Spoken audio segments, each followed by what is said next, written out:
Well, hello everyone, and I certainly welcome you in to a special program tonight. I really appreciate a woman that has been attached to the six screens for many years. And many of you know her, Anne Marie out of Northern California. And she has two programs here on the six screens. And she does a wonderful job. And I was thinking this week, I would like to bring Anne Marie on prime time. I want everyone to hear how she handles herself. She's an amazing person, and she knows how to talk to people. And she has a program on Saturday night, and she's the icebreaker here. She comes on first late Saturday afternoon, and she has a program called Touched by the Tentacles of the Watchtower. And she's been gaining a lot of momentum.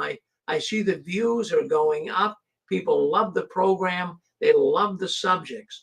And then she also has another program that also is gaining momentum, and that is on Sunday, and she'll be on tomorrow. And she has a program called Christians Share Their Christian Testimony. Ex-Jehovah's Witnesses share their Christian testimony after leaving the Watchtower. So that's your program. She'll be on tomorrow with it.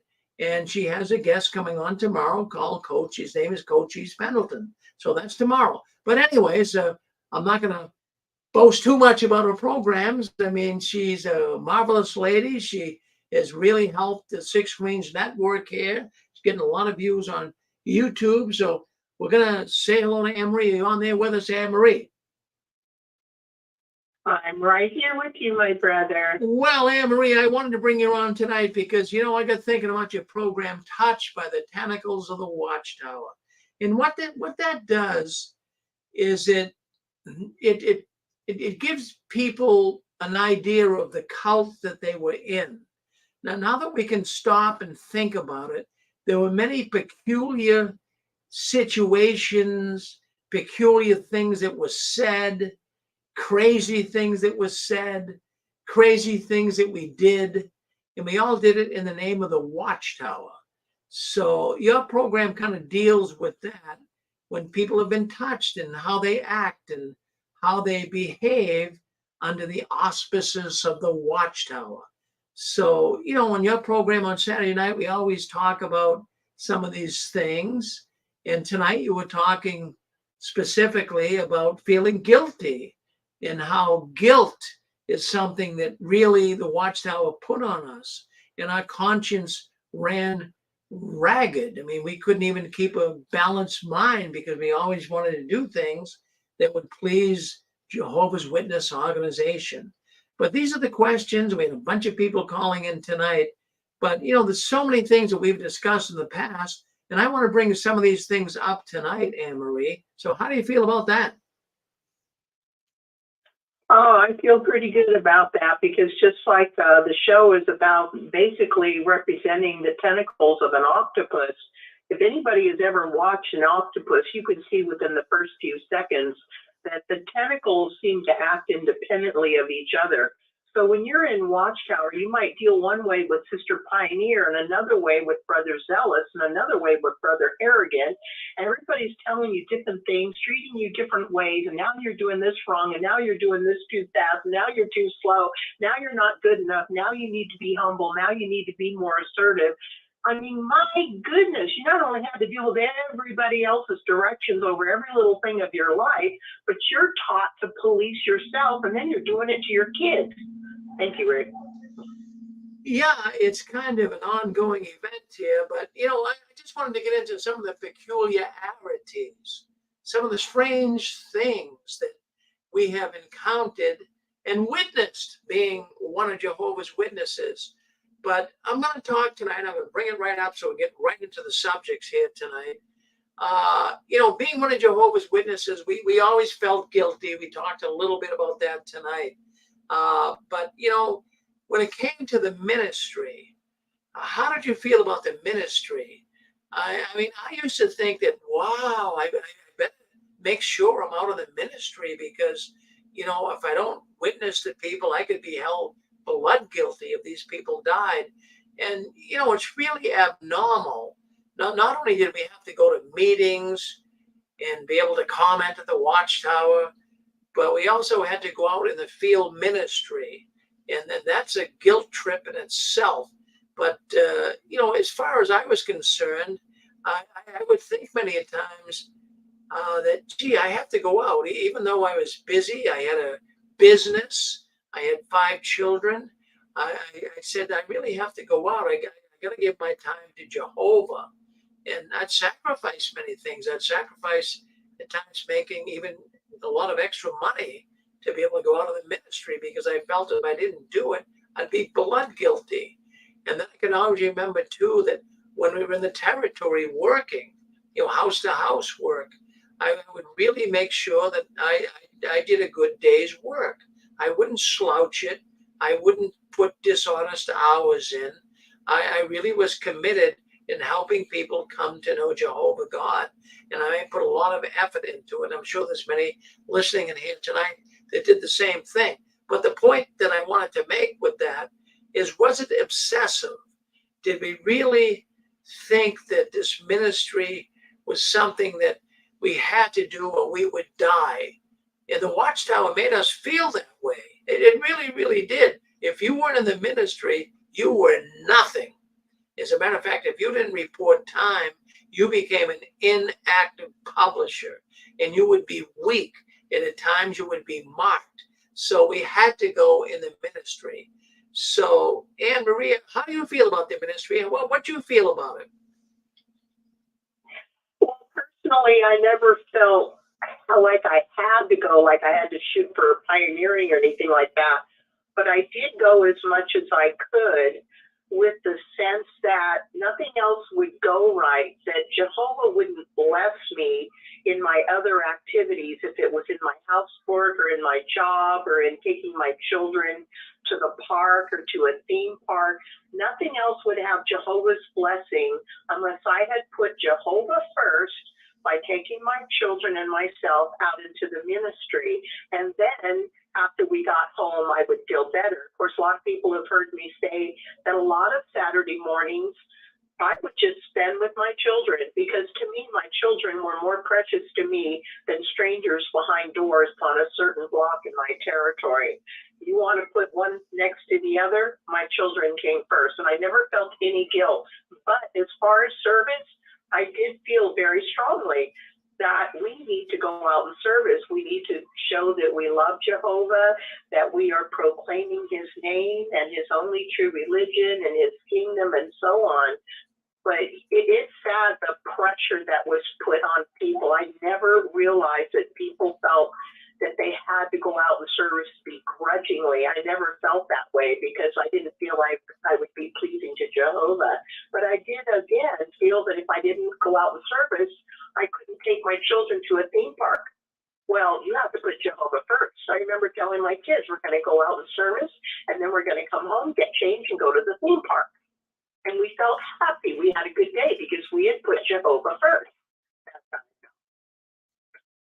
Well, you brought up, you got me thinking that's another thing, that you work all week, and then on Saturdays you like to be able to do something, but you say, well, gee, I'd like to take my kids somewhere to the zoo or whatever, but you had to go out in service. So I mean, really, it hindered our lives.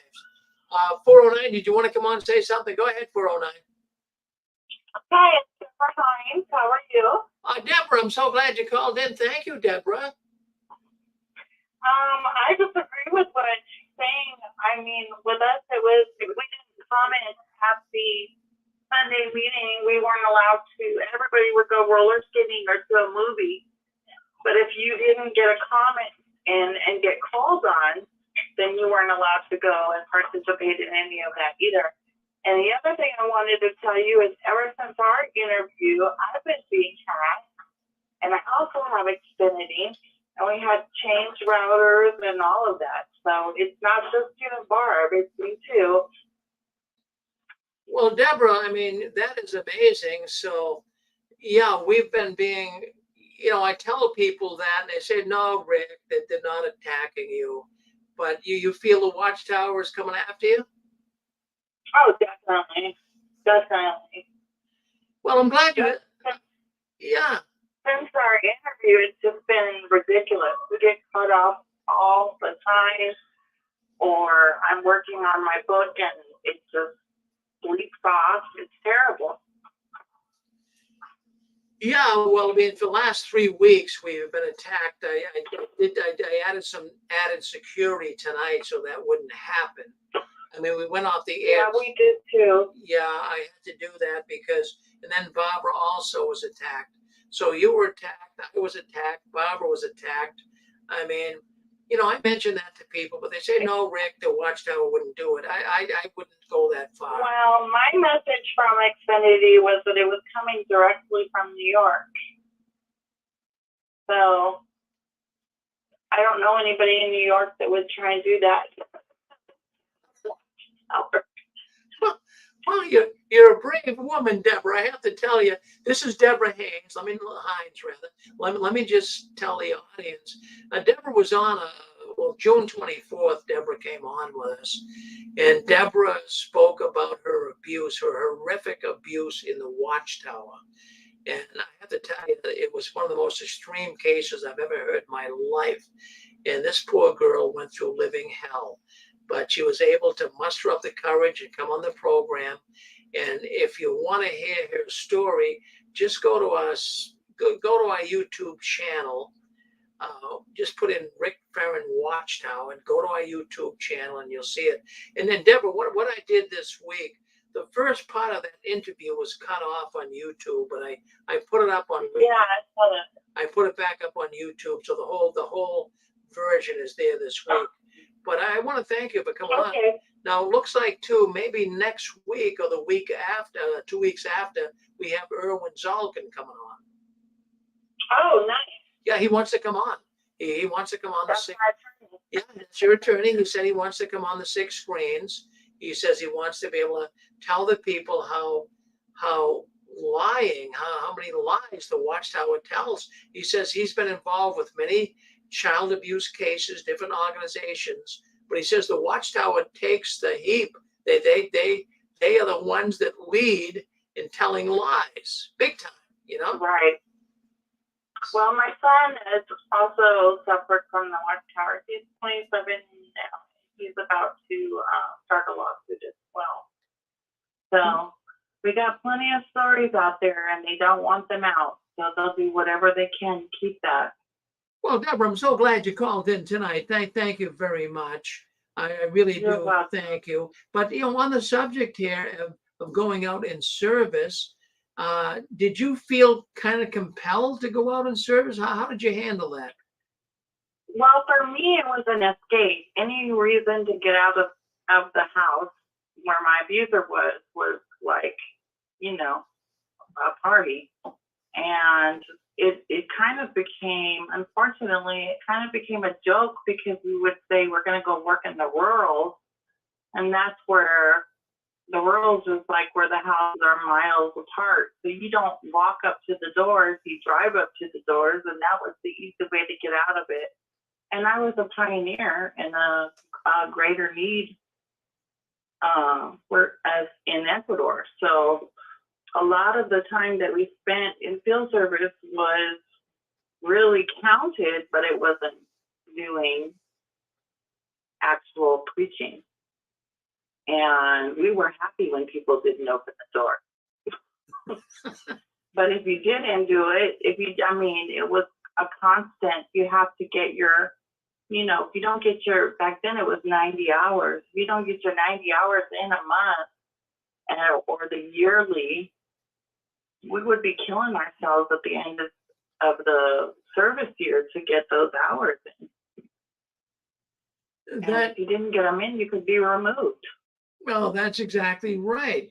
Now, while you were in Bethel, you spent time in Bethel, the world headquarters right there in Brooklyn. Did you go out and service much there?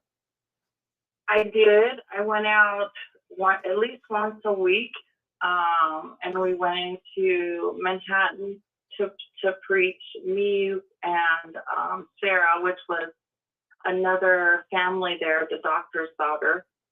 And a lot of it, again, was travel time on the subway. And, we didn't just hold up literature like they do now. We would have to talk people on the subways, and even in Bedford-Stuy they sent us. And 2 young girls in Bedford-Stuy back then was asking for trouble. We had people open the door buck naked. So they don't care about the security of what's going on. They just cared about getting that time in, or there would be consequences. Well, that's exactly right. I mean, that was a big deal in the witness world. You had to get that time in. And I know even Yeah. people got so worried about it when you got down near the end of the month and you couldn't get it in. You felt so guilty. And how am I going to get the time in? And you'd run around like crazy, preaching to anybody, doing whatever you had to do to get some time in. Right. We would do bus stops starting at 6 in the morning and go until 6 o'clock in the evening when we had to make those hours up because we were afraid of what would happen if we didn't.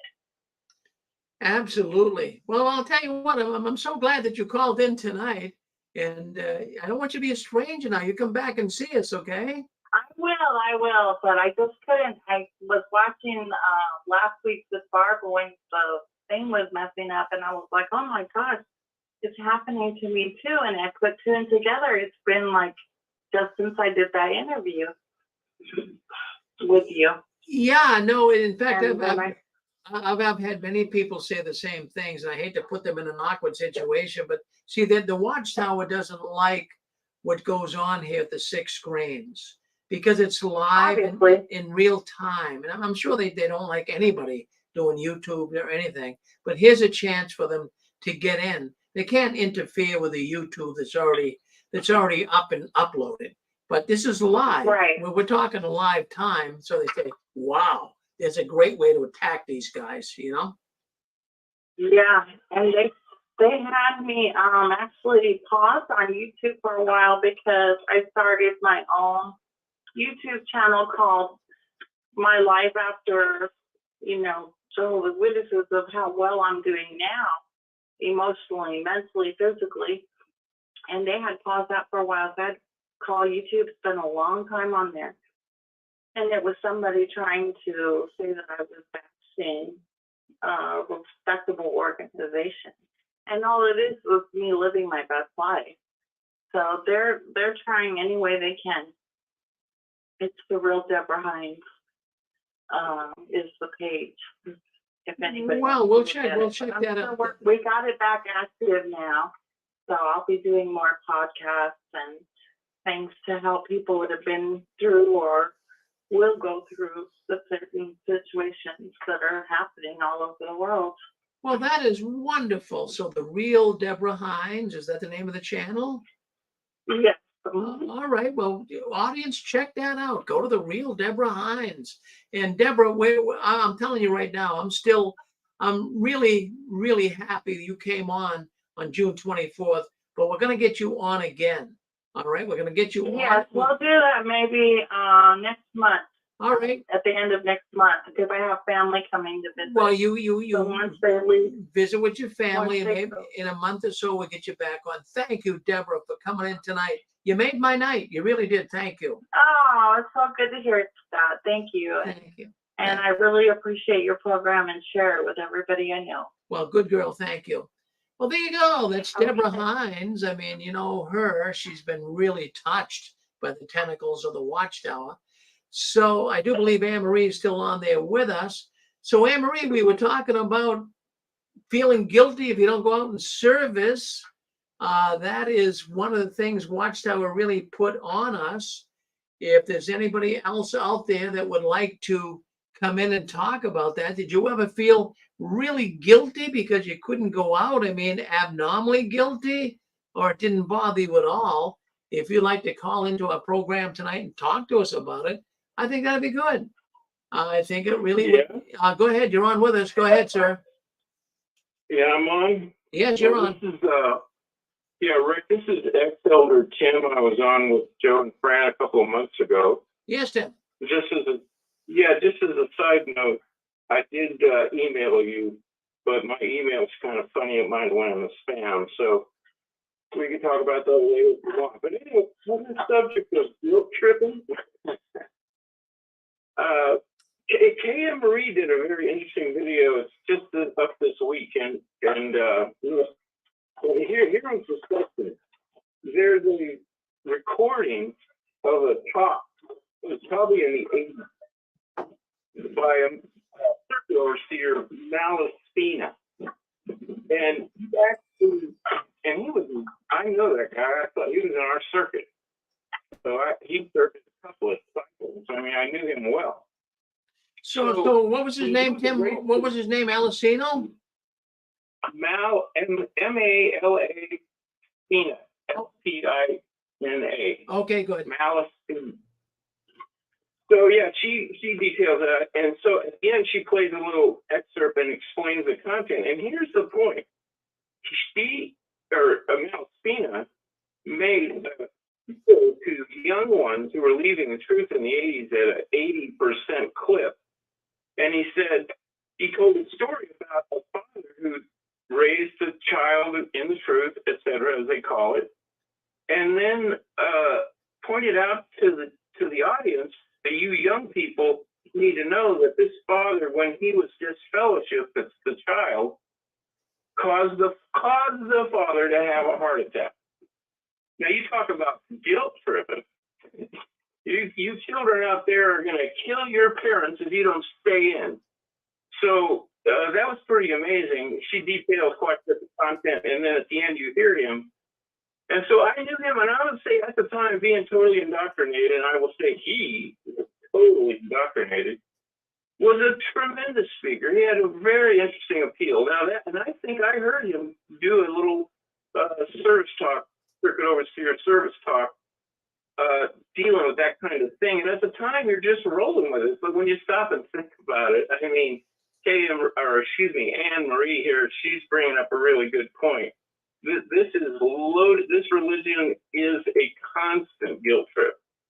So, and to the point of cruel ideas about, your free will. I mean, why should a child grow up and say, well, it's not for me, and then be told that you killed your father or your parent or whatever. So anyway, Rick, maybe we could talk again. I'll try another email this week if you want. And it's a funny email, and I don't want to tell anybody what it is. But anyway, so that's my story. And of course, I sat in the audience and never felt like I was doing enough, because that's the nature of the program. Well, thank you. Thank you for coming in and being with us tonight. Appreciate it. Always good to hear from new ones coming in. Thank you very much, Tim. Appreciate it. So anyways, you're on 6 Screens Touched by the Tentacles of the Watchtower, a special program. Did you guys feel guilty? But we'll move on to another subject. Maybe we beat this one to death already. Hey, Rick. Yes, go ahead.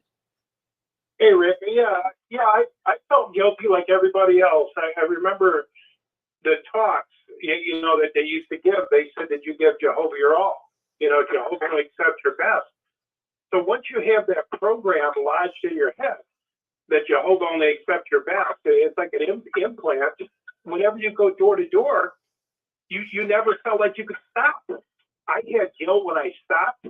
I thought, my God, I could have did one more door. I could have did one more this. I could have did a return visit. Oh my God, I could have pioneered this month and had an extra month in it. There was all this programming, but since I've been out, since 20 years later, they've heightened the fear. That the implant is that they've got in them now is you're going to be bloodied up by Jehovah. That was one of Tony's talks. Tony Morris gave a talk, and he was talking about, people being drenched in blood. And he goes, I'm just reading, what the Bible says here, and there's a lot of brothers we haven't seen, and they haven't gotten back out. And I'm just reading you Jehovah's word. And so the fear, I mean, I can't imagine being inside those bodies, the horror of going door to door during COVID, the horror of the people that know what they know about Jehovah's Witnesses now, all the pedophilia, all the lying they've done to the Australian Commission and all this stuff that's coming out. Can you imagine being between a rock and a hard place? You're going, I don't want to go to the door. These people know who we are. Yeah, and then you got the governing body telling you you're going to be drenched in blood because Jehovah's going to wipe you off the face of the earth because you're not preaching the good news. So, my God, all I can say is I'm glad I got out what I did, and I don't have to be in that guilt anymore. Finally, I got it off me. It was honestly, Rick, it was like a curse. It felt like a damn curse. I mean, why does Jehovah have to put a gun to your head to put you out door to door? Why does Tony Morris have to threaten you with death threats to go door to door? I mean, is that God? That's not the God I know. But I lived under that God. I lived under that fear, and it affected my body. There's a mind-body connection. And so, either you compartmentalize, you split off from the guilt, and you say, I can't do this, and you sort of, make the excuses up, or you have your conscience continuing to beat the hell out of you. Your consciousness beats you up. They've installed the program. Did you feel like that too, Rick? Oh, yeah, no, I did. Exactly. I mean, what you're explaining here is bringing back memories. You really, really did. You felt that way. They put all of this pressure on you, and you felt, geez, I'm not doing enough.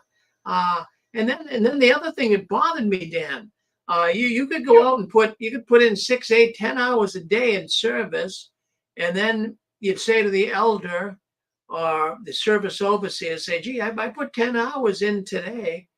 And he'd say to you, well, let's not worry about today. What are you going to do tomorrow? They would never, they'd never pat you on the back for doing this, In a lot of our stuff, Rick, when we pioneered, really, I hate to admit it, but it really was equality. I mean, we'd get up at 4 or 5 in the morning, and we were in Houston, Texas, and we'd get in the car with a couple of brothers. And did you have like 1,500 magazines hanging around your house back in the 75, 80? Did you just have stacks of them everywhere?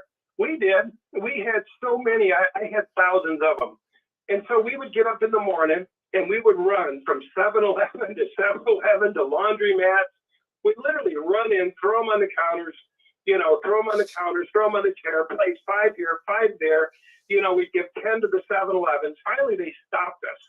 The 7-Elevens, we would run in there, and I had this big stack of them in my hand, like I'm going to get rid of 20 of them right now. I came into one, Rick, I'm not lying. The guy held up 50. He goes, no more, dude, please, no more. And another time we put them in bus stations all over Houston, and the damn wind blew, and it was like a dust storm. They were all over the roads, everywhere, the magazines. And we said, well, Jehovah must have did that. So, it wasn't that we were littering up Houston. It was Jehovah must have did that. So one of the homeless guys would pick one up and become a Jehovah's Witness, But no, Rick, the guilt was real, and it's hard to escape. That you could also, who can't do more?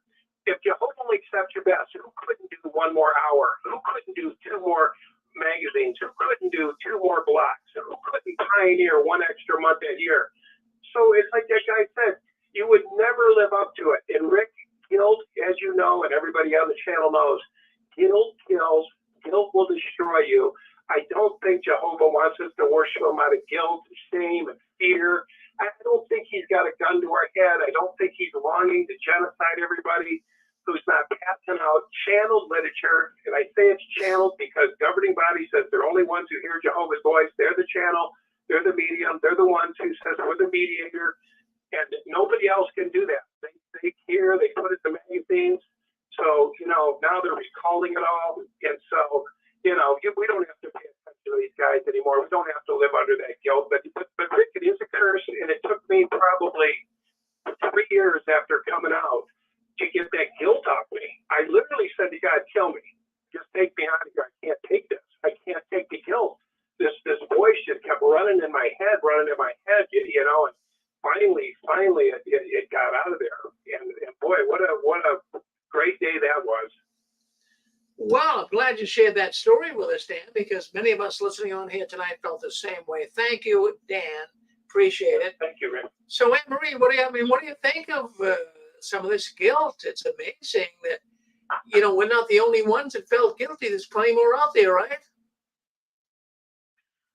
Yeah, I just never really had guilt about going out in service because with myself personally, like I said, I just felt I was more balanced about it. But 99%, I would say, felt that same pressure like Dan was expressing. You're never doing enough. I mean, to me, we were the donkey. The story about the guy that's riding the donkey and he's holding out a big long stick, and at the end of the stick is a carrot being hung by a string, and it's just in front of the donkey's nose. And it makes the donkey keep pushing hard, but no matter how far the donkey walks, no matter how hard he tries, no matter how far he stretches, he can never quite reach that carrot. It's just like Dan was saying, you put in 10 hours and a brother will say, well, that's today. What are you going to do tomorrow? It doesn't matter how faithful you are, how long you serve, how well you have obeyed Watchtower, how many people you've brought into the Watchtower. It's always, what have you done for me lately? They will fire on you like you are dirt on furniture. They don't care. It's how are you making the Watchtower look good today? It's like you're nothing. I feel sorry for Tony Morris, how hard he worked. He was a medic in the military, and he gets sucked into the Watchtower. It's all hearts and flowers. He's happy, he's happy, he's happy. That I think one day he woke up and he said, I can't do this anymore. And it's like they don't care about him. They don't care how he was fooled and tricked and deceived and had his trust in them and his desire to serve God betrayed. They just want him to go away and be quiet, and we'll be quiet, and we want to fellowship you. It's the way they treat everybody. You're never going to be good enough. You're never going to work hard enough. You're never going to study enough. You're never, ever going to be enough. But personally, with me and service, I realize I'm going to go out when I feel moved to go out because I want to serve Jehovah, and I don't believe Jehovah likes a hypocrite. I think that Jehovah wants you to go out and do it because you want to. This was just my personal thinking. And I felt bad for people who felt pushed. Like I said, I worked with one lady, a dear older sister in the congregation. We were doing night witnessing during the summer. And she was older, very heavy set. And I noticed she was having trouble walking, so I would keep pace with her. And at one door, she seemed to be extra in pain. And before I knocked on the door, I said, Sister, what's wrong? And she said, my legs are. And I looked at her, I said, well, what in the world are you doing out here in the ministry? You should be home, in something like in a recliner with your legs up. I said, why are you out here doing this to yourself? And she looked at me with the saddest face. I have never forgot it. It's been 44 years since I saw that look. And she looked at me with the saddest eyes and she said, because I want Jehovah to remember me. And I looked at her and I was aghast. I said, Sister, what kind of God do you think Jehovah is? Have you never heard that he's our loving heavenly Father? He doesn't want you out here torturing yourself so that maybe he'll remember you.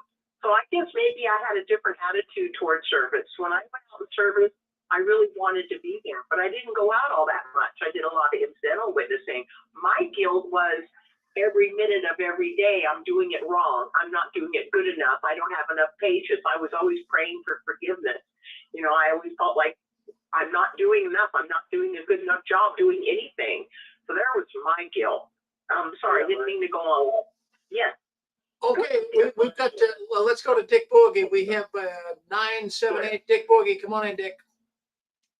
Thank you, Rick. Dan Clark was stating, guilt is a psychological killer.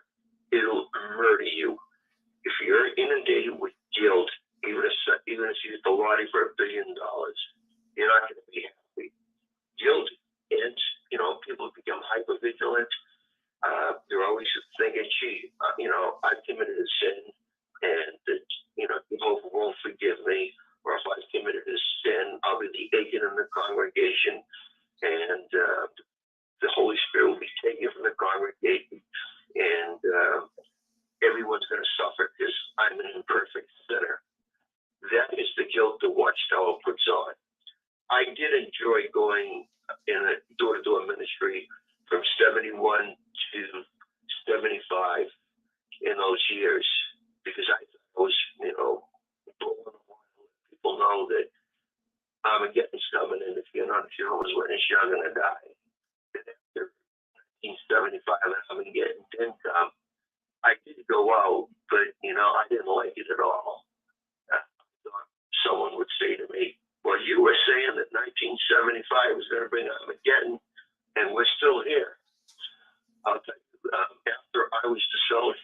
go into the details because most of the Six Greens audience knows. But I had a Harley Davidson. I always had one. And I was living in a studio apartment, and I decided to end my life because, I felt the elders would never reinstate me. And the best thing I could do for my family was be dead. I had a $100,000 life insurance policy and a double indemnity clause. So I decided to smash my motorcycle into a bridge in New Hampshire where they don't require helmet laws. And I had a really big chain that I got from the railroad. I used to work for the railroad at the time. And I thought nobody could ever cut through this chain. But the thief that stole my motorcycle, or thieves that stole it, they jacked up the staircase with a car jack and slid the chain out from underneath and took my motorcycle. I had written a letter to my wife and my two sons, saying how sorry I was that I fell into immorality, and this is the very, very best that I could do for them. And I had every intention that day of ending my life. So the Watchtower can guilt you, and it's, you want to serve God out of love, but in the Watchtower you don't serve God out of love. For the most part, you serve God because you want the prize of a lasting life on a paradise earth. And it's just a horrible organization loaded with people that twist scriptures and make you do things you don't want to do. Thank you, Rick. Well, thank you for sharing that story, Dick. I mean, that's already heart-wrenching when we hear that, but I'm glad that you're still with us today. Thank you, Dick Borgie. Well, I mean, when you stop and think about it, there's many peculiar things that go on behind the curtains of the Watchtower, and we're discussing some of these things here tonight, right here on the Six Screens. And we talk about this. Anne-Marie has a program at she's the icebreaker, we call her. She comes on early afternoon on Saturday, or early evening for many, but she comes on and talks about some of the peculiarities that go on in the Watchtower and some of the things they do to you to be touched by the tentacles, as we say. Now, there is one thought that I wanted to bring up here tonight. Let's throw another question out on the table. What is the worst thing you ever heard a PME say? Well, what's a PME? First of all, it's a person, a Jehovah's Witness, is physically in and mentally in. So we're talking about a loyal Jehovah's Witness. So what is the worst thing that you ever heard a Jehovah's Witness say? I'll tell you that there's many things that come across my mind. Anne-Marie might have some thoughts, and our audience as well. But, whenever there's a natural event, like a tornado that destroys a neighborhood, or maybe we have an earthquake that kills 1,000 people. Well, whatever it would be, the Jehovah's Witnesses, they seem to find glee in it. They look at the natural disasters. Well, see, that's showing that Armageddon is right around the corner. So that's kind of annoying when you see that. So they say things that are really crazy. And another thing Jehovah's Witnesses say, these are things that I have come to grips with.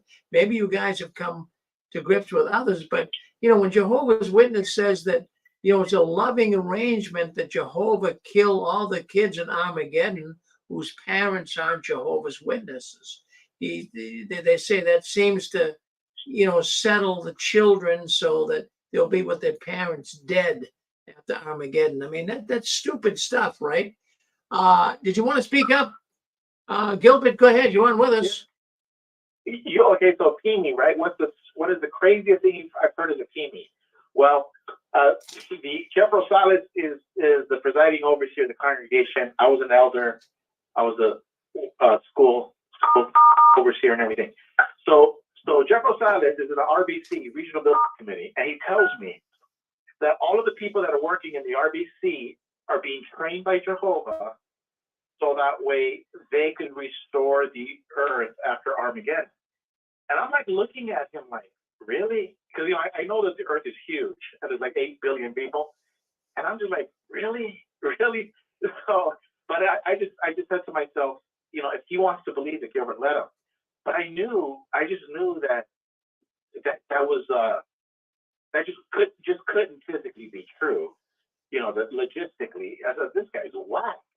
And I knew he was a fanatic, like a religious fanatic, but I wasn't able to connect the dots. But I knew there's a difference between believing in God and religious fanaticism. And I knew there was a lot of fanatics in my congregation.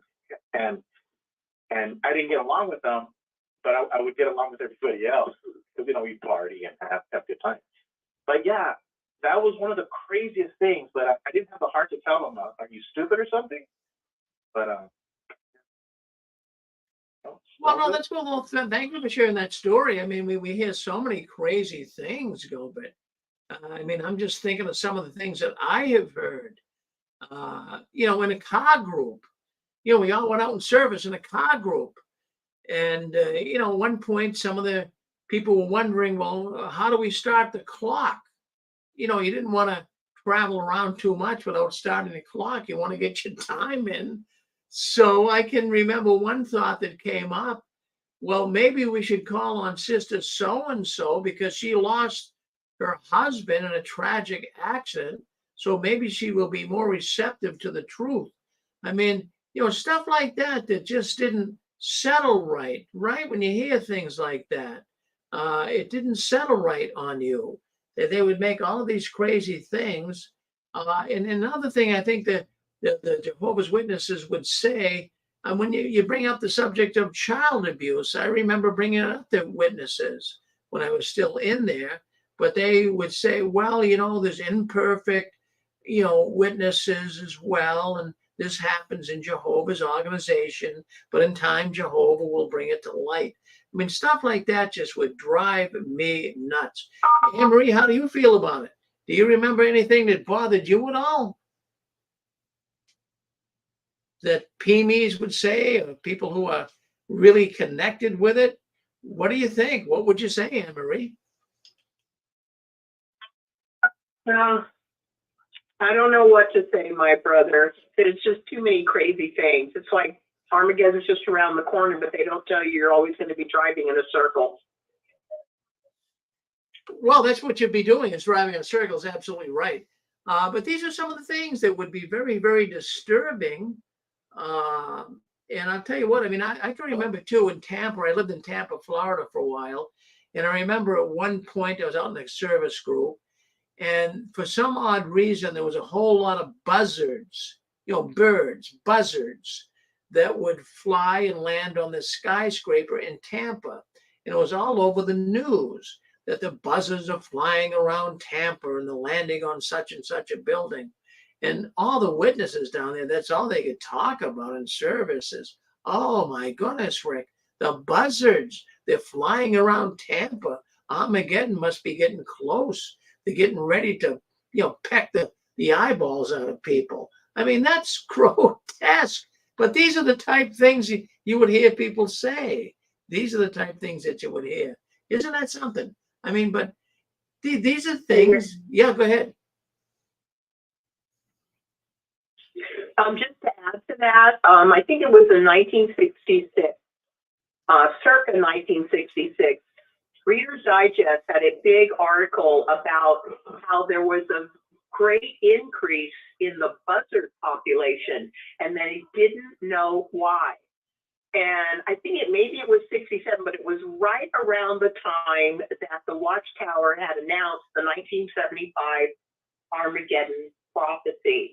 And of course, everybody in the Watchtower was saying, we know why there's an increase in the vulture population. And they were gleefully talking about how Jehovah was increasing the vulture population to eat up all of the flesh and pluck the eyeballs out of the wicked. Isn't that lovely? What a sweet thought. So full of love, that organization. Right, Rick? Oh, absolutely, Anne-Marie. But, I'll tell you what, there's so many statements that come out of the mouths of Jehovah's Witnesses that I mean, really are challenging.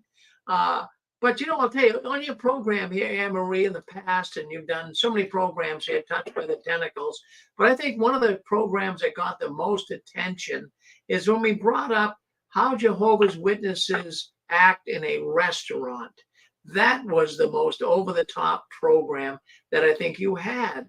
And what it is when Jehovah's Witnesses go out to a restaurant, for example, say like after a convention or assembly, and they all go out and they go to a restaurant, and some of the Jehovah's Witnesses, they wouldn't tip. They would not tip the waitresses or waiters. And what they would do is they would leave pamphlets and magazines and say that's their tip. That's way better than leaving $5 on the table. That'll bring them to everlasting life. And that program got so much attention. So I wanted to just see if anyone wanted to come on tonight and talk about that a little bit. We do have 203. It might not be on that subject, but maybe this person has something to say on another subject. Go ahead. You're on with us, 203. Hi, Rick. It's Carrie. I was thinking about the time that after I had got my kids and myself away from my husband, and they others made us go back. They said that I would be putting myself in jeopardy if I stayed away and out of the marriage bed and all that stuff, and I might end up committing adultery and all that. But that was the thing. The thing is that he was beating us so badly that the elder said it's better to stay with him. And if I died under his hands, I would die a faithful witness, a faithful wife and witness. And I thought that really struck me. Thanks a lot. That's my little part. Well, no, Carrie, that's terrible. I mean, those are statements that are not sensible, but that's what you would hear from the witnesses. That's crazy. But I'm glad you can now see through all of that. Oh, thank God. It took me a long time to deprogram, but I'll tell you now, I just can't believe that I believed all that. And even after, I didn't believe because I didn't believe we had to go in hiding and everything, and battered women's shelters and all that stuff, and for a very long time. But I still was a believer, and I have a very hard time. But I did deprogram, and I did it through the help with a lot of good Christian people and the XJW community way back in the AOL days in the chat room. So, and I still, I still, after 22, 23 years, I'm still faithful with your program and listening to the stories. And so, yeah, but I think a lot of us were duped. And it's sad. It's sad. Well, thank you, Carrie. Now that, I think about the statement that Elder made to you, that's nonsense. That's nonsense. Here your former husband was beating the pulp out of you, and he could make a statement like that. I mean, that's not sensible. But that's what goes on in the world of the Jehovah's Witnesses. Well, Carrie, thank you for sharing that. Thank you. Oh, you're welcome. Always good to hear from Carrie. Yeah. Are you still with your generator, or did you get your power back? Well, we get the power back, but I don't trust it. We still get some thunderstorms going on. So I get some of the stuff in the generator. I get some on the regular electric. But I've had in 18 years, I never had that problem. But tonight, sure enough, bang, bang, boom, the power went down. Oh, it's been pretty bad all over. I mean, Connecticut. With our tornadoes, I'm lucky in my area that we don't get them, but it can happen. But I notice your sign is going up there with all your lights and stuff, and I'm thinking, geez, with that generator generating all of that, it takes a lot out of it. Yeah, well, it does. It but does I look. think It does look like a lot of energy when you. I mean, our carbon footprints here, they're probably pretty heavy, but you look in, and it does look like a lot of energy going on. But we do that for trying to connect an audience. The sign flashing and what have you. We're going to be changing that soon. We get some new backdrops coming in, but we use this one. But anyways, when that electricity went down tonight, man, I'll tell you, we want to keep the program going. So I do have it's one of these solar power generators. So I had it all powered up, and I was amazed. I was able to turn the lights on, put the router on, put my computers on. So we still have the router. I still have our router, which is the main component here of our network. We have to keep that up. So that I want to keep on the generator in case something happens. But when you have 6 computers plugged in, and then the juice goes off, it's problematic. I mean, you know what happens. oh, sure. You know what happens when you have a clock go off. So I mean, and then I'm trying to find things in the dark. I grab the flashlight, so it's very difficult. But if we went on, we want the show to go on here. We don't want to miss anything. We never missed programs in 18 years, so we don't want to make tonight the first night. Yeah. By the way, welcome back to the clock. The clock's back on your wall. Yeah, well, we're experimenting here. We're going to change this in the next week or so. We got Erwin Zalkin coming on. So I want him to, really say, hey, I'm impressed with the 6 screens. So I get some digital clocks coming in. We're going to change the backdrop a little bit. So you're going to see a little bit of a change. So we get the clocks back. Things are moving in the right direction. Thank you, Carrie. All right. Thank you. Well, you have a safe night. Well, thank you. All righty. So there you go. welcome. That's our good friend, Carrie. But, the Watchtower, they pulled all kinds of tricks on us. My goodness gracious. Peculiar things. Now, another subject I want to bring up tonight. Another subject on our special touch by the Tentacles of the Watchtower program. Infuriating. Well, before we move to that, I'm going to hold off on that. We were talking about Jehovah's Witnesses. Let's bring this one back because that was one of the most listened to programs that Anne-Marie ever did. It was on how Jehovah's Witnesses behave in a restaurant. Now, Thank you, Rick. I thought we were going to skip it. no, I'll tell you, you get involved in certain things here, but no, we're not going to skip that because that was one of the biggies of your program. So I wanted to address that. But I know that Jehovah's Witnesses aren't the best tippers in the world. And what I mean by that is, they don't really, a lot of them don't make a lot of money, so they can't tip too much. But many times, as I was saying earlier, they would leave literature on the table, a pamphlet. How embarrassing is that? Or maybe a Watchtower magazine and say, that's their tip. That means more to me than actually leaving money. So what do you think about that, Marie? Well, it was my experience that most Jehovah's Witnesses did leave literature. What was really annoying, the biggest annoyance, was I worked in 3 different restaurants. So I had a little bit of experience waitressing. It was not just that they didn't tip money. In fact, literally, if I'm wrong, God forgive me, but I do not remember one Jehovah's Witness ever leaving a tip in my personal experience. And I asked other waitresses, is it just me? No, they said no. But what was really annoying is while they knew that we knew they probably weren't going to tip, they were arrogant, haughty, self-righteous, and entitled. They would come in and sit down like they own the place, critique everything. I want this. No, I'd like more of that. This doesn't look right. This isn't what I ordered. This isn't well done. This is too well done.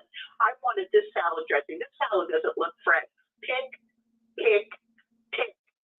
And they would have this attitude like we were there to serve them. Emphasis on the word serve.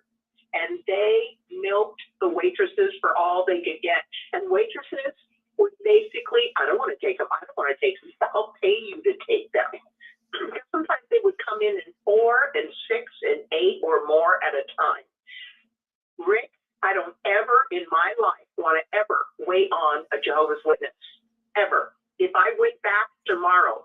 that was my favorite job, except waiting on a Jehovah's Witness. I don't know what it is, but they just act like they are so much better than you. Sorry, Rick, had to get that out. Well, no, I'm glad you got that out, but I remember that program. And Anne Marie, I have to tell you, one of the most evil things I've ever heard on the 6 screens was on your program concerning Jehovah's Witnesses in restaurants. And one woman came on live and she said that she went into the restaurant and, you know, she didn't have money with her. Her credit card wasn't working, was rejected or whatever. So she didn't have money to buy anything. So you would think that, you know, somebody there would say, well, gee, sister, don't worry about it. I'll buy you your lunch, dinner, whatever it was. Don't worry about it. But rather than do that, you know, everyone got their meals. And the poor sister, not one witness spoke up and said, we'll take care of it for you. And the poor sister sitting there and people eating spare ribs and steak and whatever they were eating. And so one person gave her a little bit of their food. But wouldn't you think someone would step up to bat and say, sister, let me buy you a meal? Why couldn't that happen? Geez, that bothered me. It still bothers me to this day, Anne Marie. Yeah, I remember that. And this was not a sister who was lazy or cheap. She had a credit card or something that the restaurant would not take. So it's not like she went in there expecting other people to pay for her. And what's so annoying is this was quite a large group of witnesses, if I remember correctly. I'm thinking 10, 12 people. And if everybody had just pitched in $1, they could have gotten her something, even a kiddie meal, something. Come on. Somebody gave her a piece of bread from the bread plate for the whole group. Oh, like, here's a bread. What was really annoying to me is that this sister had treated other people paying for their meal on other occasions. Yeah, I remember that. That was disgusting, but sadly, not surprising, because unfortunately, a lot of witnesses are very entitled, very arrogant, and they're selfish. They don't even know they're being selfish. It's kind of like, well, if you don't have it, don't look at me. It's not my problem. Well, you don't have to sit here. Nobody's tying you to the chair. That's the attitude. Well, you're absolutely right. And, you know, I hated going out to dinner or lunch with witnesses at times. I wasn't really sure how they were going to act. But I do remember there was one woman, I call her a Nazi witness. I mean, she was totally loyal to the Watchtower. But geez, it was so embarrassing. Sometimes you'll go out after the meeting, and we'll go to this Chinese restaurant. And, you know, she just couldn't, she should come, but I don't want none of that monosodium glutamate, right? She didn't want that. Chinese restaurants use it. And she would make such a big deal about it. So would have a group of witnesses there. I don't want no monosodium glutamate. Please don't put it in my food. I mean, she would be so demanding. It was embarrassing. So, you know, I always didn't look forward to her coming with us because of the way she behaved in a restaurant. But I want to put it out to the audience tonight. Now, folks, you guys have been out to eat with witnesses after the conventions, after the assemblies, after the meetings. What would you like to tell us about going out to dinner, going out to lunch with a witness? You're on with us. Go ahead, Shirley. Did you remember, like, it got so bad with the witnesses not tipping? I even remember this. I guess in the 80s, 70s, or 80s. Do you remember that? I don't know. They just couldn't have done it in our congregation. But they admonished us to leave a tip because it got out that a restaurant stayed open later than they should have and served a big table of witnesses, and all they left for a tip were their publications. And so they say, please don't do that. Tip properly. So it really got bad if they told us. I remember that to this day. So maybe in the 70s or 80s, they told us from the meeting, don't do that. Tip the restaurant. Did they do that in your area? Have you heard that?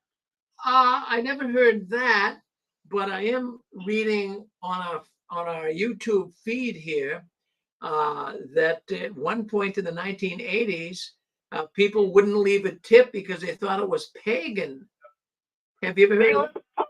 They used to leave a watch pound away instead of money. They used to watch pound away. Yeah, Can you believe that? yeah. I mean, what if you were a waitress and you had 3 or 4 kids at the whole house and you're making minimum wage and you're waiting for a tip to kind of help you out a little bit, give you a little gas money to get home, and you'll end up with a Watchtower magazine. I mean, that's not going to. He even said in the meeting, I wasn't in the queue to make something. I think it was published. They just said not to do that. It was, they said don't do that. Do not, telling the witnesses don't do that. Tip accordingly. I remember that. But I guess all these witnesses after the assemblies, whatever, went to whatever restaurant and were leaving Watchtower away as a tip. So it even got so bad. I do remember being admonished in one of the meetings, not to do that. That was a long time ago. So I don't know if they're still doing it or whatever, but I do remember that. They said, don't do that. So the brothers and sisters do not do that. Well, surely, don't you think that they would be encouraged? Be exemplary. Leave a tip. You would think the Watchtower would come out. Well, as you said, they did kind of suggest it, but you think that most witnesses would want to do it just for the sake of. I mean, I couldn't. I mean, I have gone to restaurants where I didn't leave a tip. Maybe of the many restaurants I've ever visited, maybe just a couple, I didn't leave a tip. And I didn't leave a tip because it was bad service. And, witnesses will do good and they think they're doing a favor by leaving publication. That mindset. This is even better than money. Read this. It'll save your life. You know what they do, right? That mindset behind it. Leaving publication. Huh. To leave publication. Oh, being cheap too, but they leave. I remember we were admonished not to do that anymore, and I haven't been to meetings since the 80s or early 80s, but I do remember that. Witnesses leaving publications. Well, thank you for sharing that with us. So, friends, you guys, did you have a bad experience? Did you ever go out to lunch or dinner with a witness and just have something awkward happen? Mr. Prayer, Rich. Yeah, let's go with Chicago, Illinois. That looks like 312. Yes, hi, Mr. Prayer. This is Stephen. How are you tonight? I'm doing good tonight. Thank you. Good. I had one, and it had to do with the portion size. So we went out after a district convention, big group of witnesses, and then went to an all-you-can-eat smorgasbord, is what they call them in the Midwest. I'm not a fan of them, but that's where everybody wanted to go. I happened to be sitting next to this sister, regular pioneer, kind of a take charge type of person. She was kind of obnoxious. And I'm in my early 20s, so I'm a pretty active guy. And I had about 2 plates of food and then some dessert and coffee, and that was it. This sister must have had at least 4 plates of food. I mean, just piled up. 4. Kept going back. And then another 3 plates of dessert. And I just could not believe. Here you have a person who's supposed to be a regular pioneer, supposed to be a Jehovah's Witness, and just stuffing herself to that point. And it was really to the point where I could not even eat my food. And we were all done, ready to go, and this person was still sitting there eating food. And I'm thinking to myself, have you not read the scriptures about, being a glutton and gluttony in the Bible? And here you are, a regular pioneer, and 6 plates of food and 3 dessert plates. That just shocked me, and I've never been able to forget that. Well, yeah, I mean that's that would be a little bit concerning. Now, was she heavy? Was she heavy set woman? A heavy set woman. She was young. She was probably only in her 30s. She was at least 6 feet tall. I would imagine she was in excess of 300 pounds.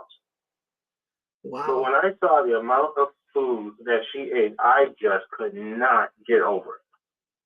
And I couldn't even eat. I could barely eat my food just because it's like when you see something so disgusting, you don't want to eat at all.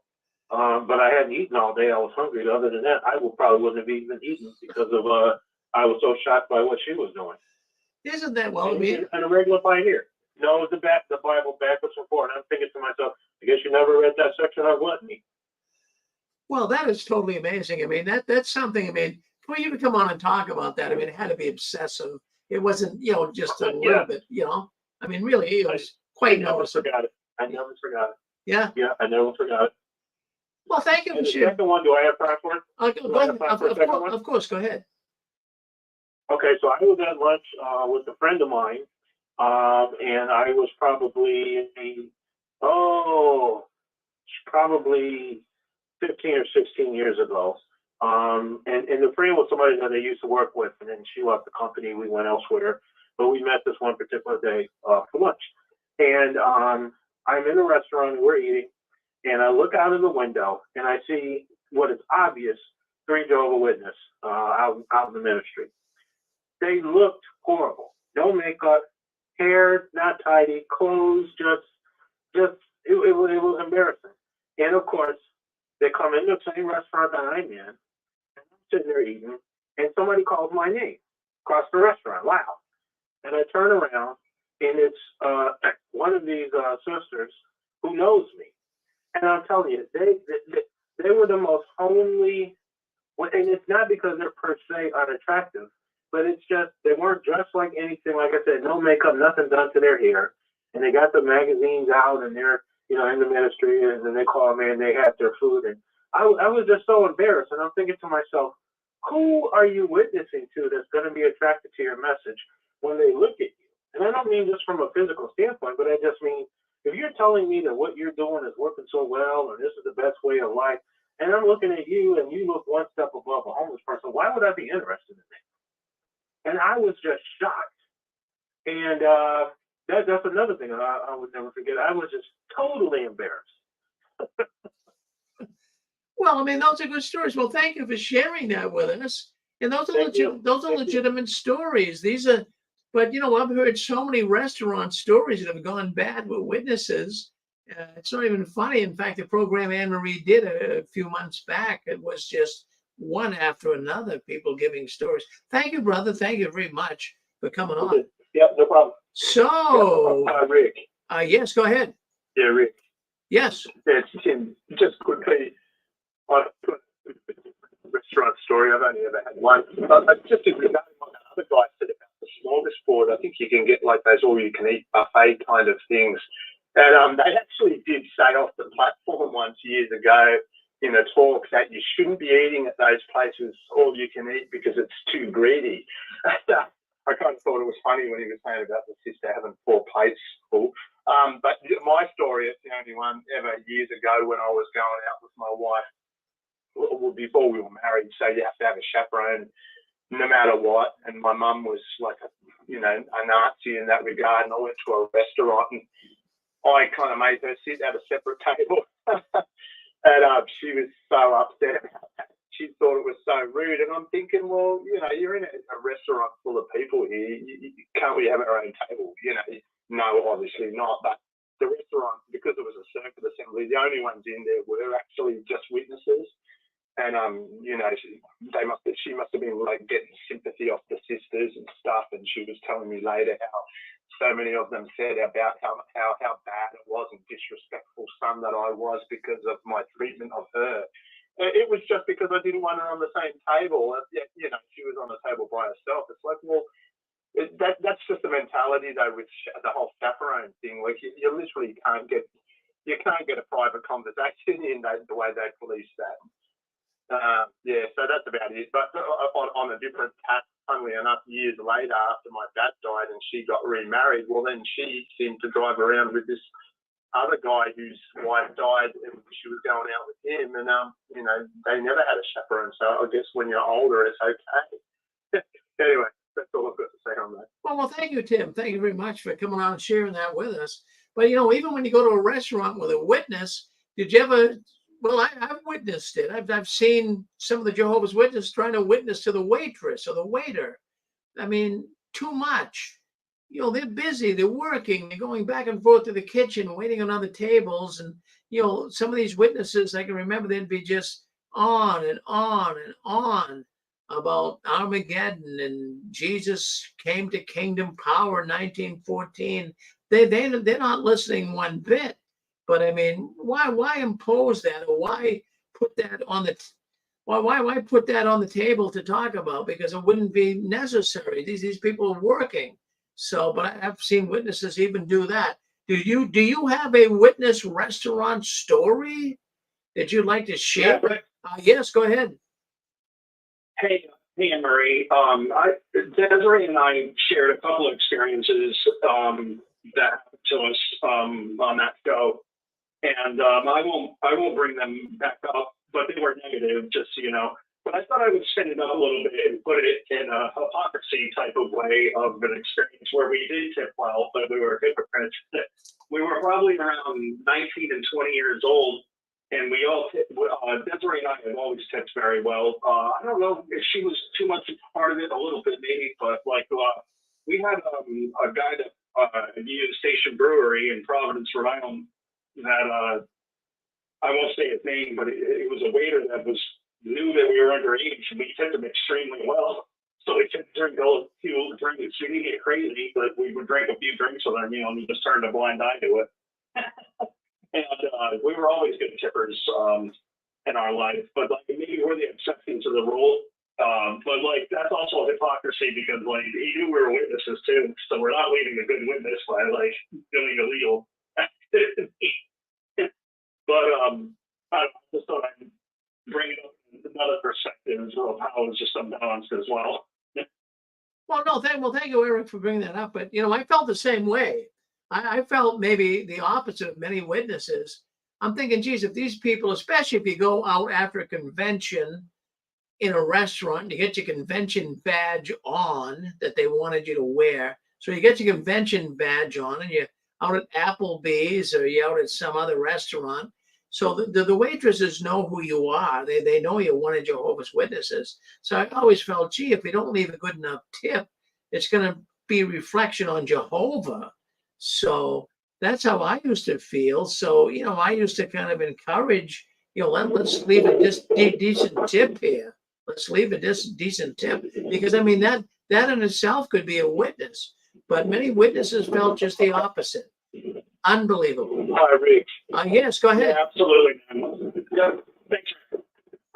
Alrighty. So, anyways, we get some Yeah, Rick. Yes. This is Tim again. Yeah. Actually, this whole thing reminded me of an ex-Jay. It's not my story. I was listening to a experience of an ex-witness just on YouTube randomly. It was only a couple of weeks ago, and we have a tipping culture here in Australia, but this guy was in Britain, and he actually got the witnesses of beauty because he was. So the guy's story was, I think he was in his 80s now, and he had left the witnesses for about 40 odd years, but a family member died, so they had to see him. He had to see his witness family that he hadn't spoken to for that many years, and apparently they had a dinner after. Anyway, no one was hardly saying a word to him. Apparently, real awkward conversation, because he's, an apostate. And then he said none of them tipped the waitress. And he did. He said he went out to the car, and they were out there, and he said his family, he said, I was a bit shocked by your behaviour in the restaurant. And then and his brothers, well, why is that? And he said, well, that waitress, she's studying to become a witness. And he said his sister, who she said to him privately, he goes, she's not studying to become a witness. He goes, I know that, but my brothers don't know that. He said they rush back in to quickly tip. So he's just messed with their head, knowing their mentality that if he told them that she's studying, suddenly they would want to leave a good impression. And that's what I mean. I thought that was a brilliant move by him because he said it's the first time he talked to him for probably 30, 40 years, and it would be the last time, and he left on that note. And, it really just shows the mentality and hypocrisy of witnesses. If you tell them something like that, how suddenly it changes everything. Well, no doubt it does. Well, thank you. Always appreciate you calling in from Australia. Thank you very much, Tim. We really appreciate you coming in. Yeah, we got a special program here, Touched by the Tentacles. We got a pasta babe. She's coming up here next. She is coming on, in fact, we'll do one 11, a little over that now, but do one 11 Eastern time. So we're looking forward to a pasta babe coming on. So she's coming up here next. She's doing now, so we're waiting for a pasta babe. So let's go back in here, check what's going on. How about, well, maybe we can change the subject for a little bit here. So we do have strange restaurant experiences. How about infuriating elder statements? Have you ever been infuriated by what an elder said to you? Have you ever been totally? Can I share one before? Yeah, go ahead. Share one before. Yeah, go ahead. Please forgive me for being rude. Before somebody comes out, the worst horrible thing that an elder ever said to me, and it was in public. I was so humiliated. I had talked to the children, my little children, all week. Let's go out and service on Saturday, because I always wanted my children to feel joy. I didn't want them to ever fear Armageddon. I wanted them to love Jehovah and wanted them to love service and the meetings and so on. So here comes Saturday, we get up and I'm all excited. Oh, and the kids are all happy. And we got a ride to the meeting, or we drove to Kingdom Hall, which was the first Saturday of the month. And about maybe 15 people were at the meeting, and we always sat in the front because I wanted my children to be able to see the brother at the podium. And the brother is giving us, all of the encouragement and what we're going to talk about and what our theme is and blah, blah, blah, what we're going to be placing. And they started talking about, okay, sister so-and-so, who are you going to be working with, and brother so-and-so, and you know how it goes. Lastly, he looks at me.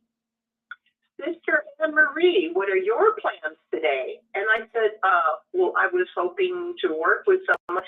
And what about your children? And I said, well, I was kind of hoping that, different ones might be willing to take one or two. And he looked at me with such sternness. And in front of everybody, with everybody staring at me and my poor little children with their smiling faces, he said, Anne Marie, your children are your responsibility. We are not a babysitting service. Rick, I should have known right then that I should have walked out. You should have seen those precious little faces, the way we were humiliated in front of everyone. I just had to get that out because that still hurts, and it's been 40-something years. That hurt. Thank you, Rick. Well, that would hurt. I mean, there's many infuriating statements that elders have made to people. I mean, I've had them said to me as well. If we want to have someone come on and talk about it first, that's fine. If not, I'll go forward. But have you ever had an go ahead, you're on with us. Yes, go ahead. Hi, Mr. Aaron, this is Stephan again. I had one, and it was many years ago. I was actually a kid, and the congregation that I went into, the elders were the biggest jerks you could ever meet. They relished the opportunity to disfellowship people.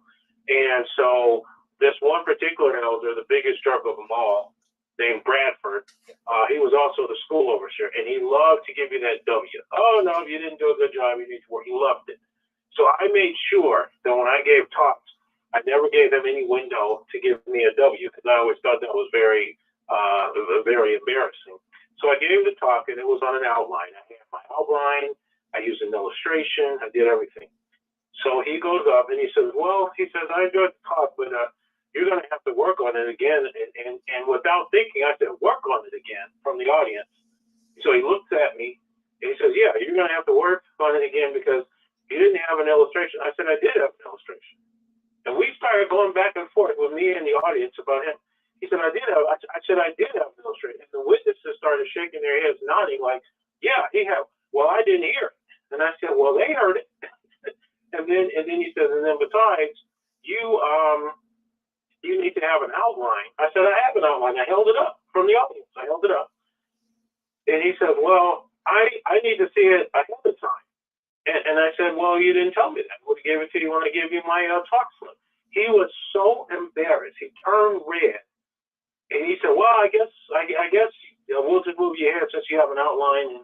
And they claim that you have a whatever. He says, but we'll talk about it after the meeting. And I got up and walked in the back because I was so angry. I was like, this is the biggest jerk. He's not even listening to the talk. The rest of the congregation is listening.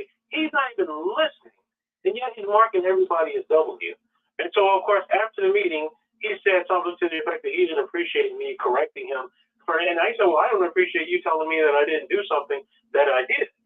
And I said, and then as far as my outline, here you go. So he just took it, and he never looked at it, but he just took it and said, well, like I said, you can move on to the next point.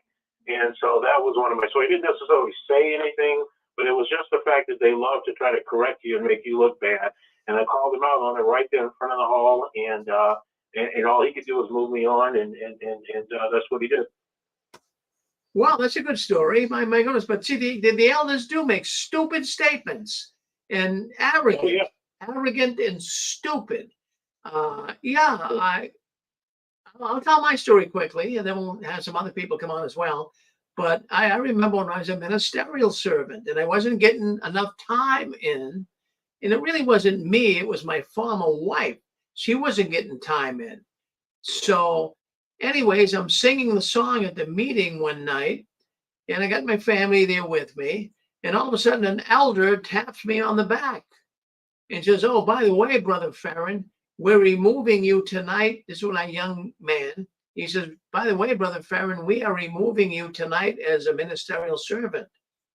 I said, what? So then, so after the meeting, I went in there, and sure enough, they said, well, we're going to remove you. You're not going to be a ministerial servant anymore. They didn't really give me any real warnings. I had an elder at one time came up and talked to me about getting time in, but geez, I had a business at the time. I had 5 children. I was trying to get 4, 5, 6 hours in a month. My wife couldn't do much. What could you do with 5 children? So, they were penalizing me for her. So when I went into the back room after the meeting that night, and so the elder said, Rick, your wife isn't getting enough time in. I said, well, that's unfortunate. And, really would like to see you get more time in if you're a ministerial servant. I said, well, I can only do so much.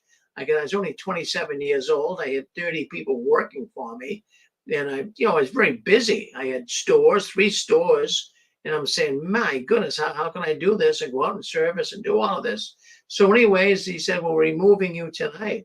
So I said to him, that's fine. I said, you can do that. But, people are going to think that you're removing me for immorality or maybe fraud or something like that. But he says, I'm going to stand at the door and I'm going to tell everybody going out of this Kingdom Hall why I was removed. And so I did that. So as people were leaving the Kingdom Hall that night after they announced that I was removed as a ministerial servant, and I told everyone leaving the Kingdom Hall, hey, Sister Nelson, I don't want you to think bad here. It's just I wasn't getting enough time in. So they removed me. I told everybody going out the door. They hated that. But the point I wanted to make here is the infuriating statement that really irked me. Why would you tap on a brother's shoulder and we're removing you tonight? Couldn't that have been done a little more gently, a little more civil? No, I guess it couldn't have been. That's the way the Watchtower deals. Do you guys have a story like that? Do you have an infuriating story or something, some statement that an elder made to you? Yes, go ahead. This is Stephanie again. I'm on a roll there, huh, Mr. Karen? Yeah. I have another one. Just before I stopped attending meetings, this was after this merge, before Corona, when they started merging all these congregations. And they had started what they call using me, right? So I was doing the mics, doing the sound, reading the book study and reading the Watchtower opening with Rick, all this stuff all of a sudden. And so the coordinator pulled me to the side one day out of nowhere, and he says, you're one of our, no, you're not one of our, you are our best reader and our best speaker. And I said, well, okay, thanks. And, I didn't know where this came from. This was kind of weird to me. And so he says, yeah, I just wanted to tell you. And he walks away. And I'm thinking, okay, that was weird. And because I was doing all that stuff, I would always go and look at the schedule so I can make sure I knew what I was going to be doing for the next meeting. So at the end of the month, I go to look at the schedule like I always do. And I'm not on anything on the schedule. Nothing. I'm not reading. I don't have a talk. I'm not reading the book study. I'm not carrying a microphone. I'm not doing the stage or doing the sound. Nothing. And so I said, well, maybe I'm looking at this wrong. So I, look again. And I said, what in the world is going on? This person just said, oh, you're the best that we have. And then the following month, I'm removed from everything. And so there was this little wet behind the ears ministerial servant. And from that moment on, he completely ignored me as if I was this fellowship, even to the point where when he walked down the aisle, he completely turned his head and walked away. And so to this day, I never knew what that was about. A couple of elders came to me weeks later and said it was some kind of oversight and they were just going to correct it. And I said, you know what? I said, that's okay. Just leave me off, because I was waking up. And so I really didn't care. And I was finding it harder and harder to even sit at meetings and hear the, forgive my English, hear the BS that was coming across the platform anyway. So it made no sense to put me back on, because I kind of knew my time there was limited. But that was just something that was kind of bizarre. So it wasn't anything that was actually said. It was more what was done. Never understood why. And to this day, never understood why. And I just moved past it. Well, thank you for sharing that story with us, Stephen. My goodness, always good to hear from you and others that tell us stories about how they've been touched by the tentacles of the Watchtower. Well, my goodness, Anne-Marie, I think we're coming to the end of another program here tonight. So, Anne-Marie, what do you have to say? Anything? Well, I thank you for trying to do a recap of the Tentacles show. I know a lot of people aren't able to really listen in, but I think we do have a lot of interesting commentators and interesting subjects, because you always come up with interesting subjects. But I think it's a good thing to do maybe every once in a while. And I want to give a shout out to our favorite apostate, Linda James, because she's always ready to go. Always does such a great job every Saturday night, and she's always so patiently waiting when we run into her time. I just want to say thank you to Linda James, our favorite apostate. Well, thank you, Anne-Marie. So anyways, we, you want to listen in to Anne-Marie's program. She has two of them here on the 6 screens. She's the icebreaker. She starts here on Saturday evening, you could say, at 5:45. Every other Saturday night, she has a program on here called Touched by the Tentacles of the Watchtower. So I want to bring Anne-Marie on tonight, give you a little idea of what she talks about, and join us in 2 weeks for her program, Touched by the Tentacles of the Watchtower. But friends, she also has a program on Sunday, which is tomorrow. Yeah, 6 Green Sunday. We have a Sunday program. We get into theology. We get into the scriptures.